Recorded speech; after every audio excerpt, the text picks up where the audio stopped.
OMG. What's good? It's a Boy Dude Reviews and heavy spoilers for chapter 132. You have been warned.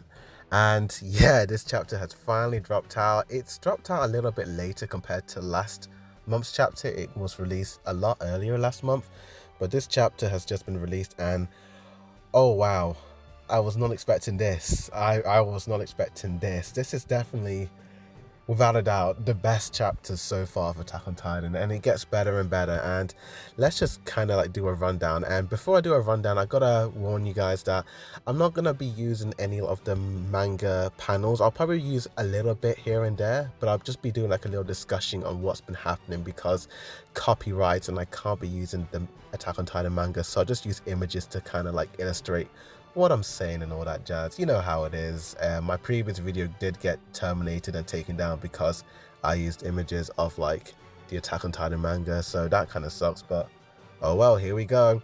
So the chapter pretty much opens up with our gang basically getting the plane ready, and Connie's having a mental break. Sorry, not Connie. Falco's having a mental breakdown saying, oh no, he can't get over Captain Maggot's death, and neither can we. Like Maggot and was it Pixie or the other dude? Like those two, oh, their sacrifice, it will not be forgotten, my dudes. It will not absolutely be forgotten. Annie's also kind of like, literally, she's not getting involved. She doesn't want to fight. She's done with it. She's like, yeah, I don't want to fight anymore. I just want to be peaceful in my final moments. She doesn't want to fight. She doesn't really have any reason to fight because, you know, the rumbling has attacked her homeland town, so she doesn't have any reason to do the things she needs to do anymore.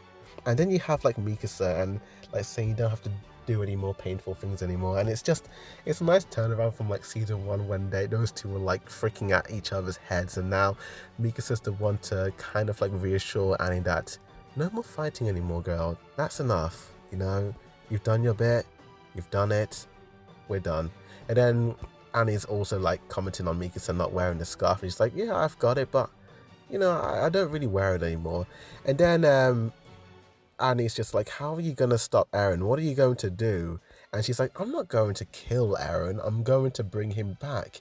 Like, Mikasa's believing that Eren is just like, he's a bit lost. And she feels like she's probably the only one who's going to like bring Eren back from the dark side of the Force. So, yeah, like, she's just hoping that, you know what, I'm going to bring Eren back. I'm not going to kill my boy. I'm going to bring my boy back. I'm going to bring him home.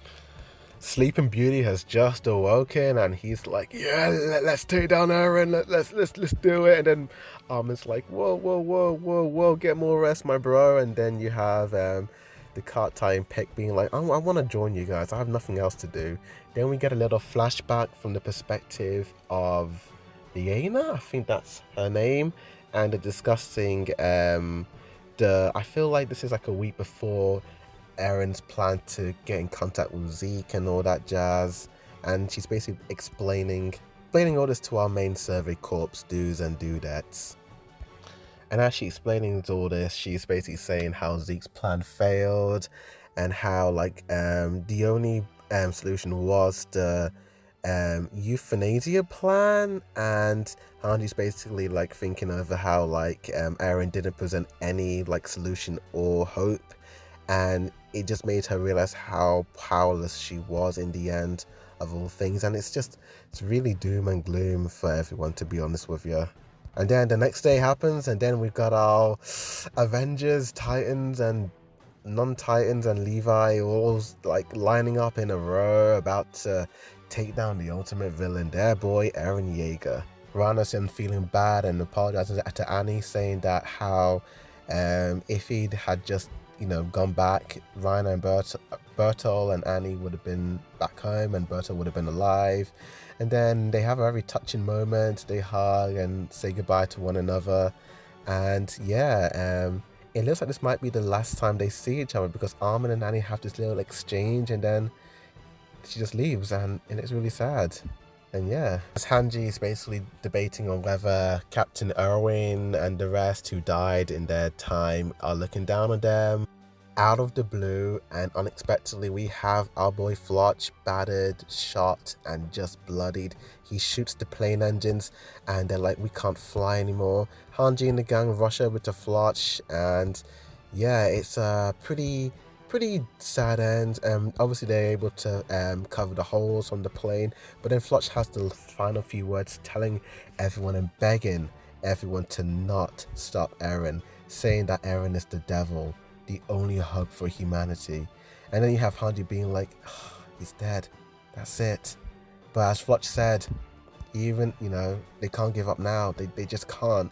And she's saying, if we fail today, we'll win another day.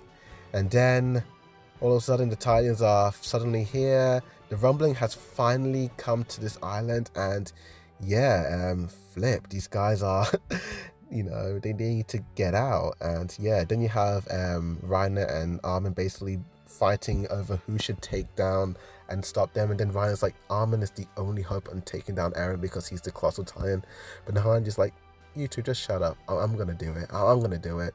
And then Armin is made the 15th commander of the Survey Corps by Hanji.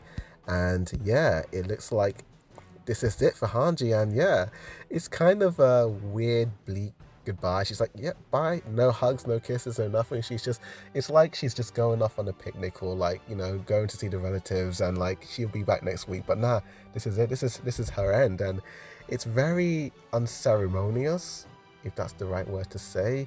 And yeah, she wants to feel like a hero. She's saying, oh, I want to be so cool. Like, even in this really bleak time, even when the world's about to go to crap, she still has hope, she still has light, she still has something to believe in. And yeah, Levi's like, there's no stopping her, and he looks kind of sad as well. He's like, I can't lose you as well, but I can't stop you either. And she's like, dedicate your heart. And then, yeah, Hanji rushes into battle, and yeah, she takes down a colossal Titan like that. Like, whoa, this girl is, you think, oh my gosh, is she gonna actually take down all the Titans? But she just barely took one down, and she's already caught fire, and she's burning up. And oh man, this is the bit where I just couldn't read, because Hanji, man, we've seen, this is another major character, and this is it. Like, I mean, damn, dude, this is it. Like, no more Hanji, and it sucks, man, but it is what it is. And yeah, as Armin and the guy are just like crying and like saying goodbye to Hanji, we get like a weird cut to Hanji in a weird realm with Erwin, and Erwin's back and saying, well done, Hanji. And then she's like, oh, it's been so hard for me, Captain Eren, taking care of that stupid Eren, and look what I've got in the end. Like, oh, I know. And that's pretty much how the chapter ends. And yeah, it looks like Armin and the gang are about to head off. Armin's now the new commander. Levi, he's got 2 fingers left. And yeah, that's pretty much the chapter in the end. And yeah, overall, this chapter was pretty epic. For a chapter that was super dark, it had some really funny comedic moments, like Hanji wanting to feel Peak's temperature. She wanted to ride Peak when she was in the Card Titan form, which I thought was super funny. I was like, even in the end, Hanji is still Hanji. And like, these character deaths seem to be like, like, I like how they're staying true to who they are, even in the end. Like Sasha, she still wanted her meat in the end, and Hanji, she wants to be a hero no matter what. She knows that the world is over, and even though she's angry at Eren and his choices, she blames herself. Yeah, it is what it is. And yeah, that's the chapter over. And yeah, I can't wait to talk about my predictions. I'm going to do 2 videos on my predictions, part 1 and part 2. You'll check that out maybe tomorrow. But yeah, chapter 132 was epic. Go read it right now, but I've already spoiled it for you, my dudes and dudettes. But please like and share this video, comment down below, subscribe to more chapter reviews and anime and manga, because I do all that jazz, my dudes and dudettes. But yeah, subscribe, please, it helps so much for this channel to make better content for you guys. And yeah, thanks for watching, and as always, Avoided Reviews signing out.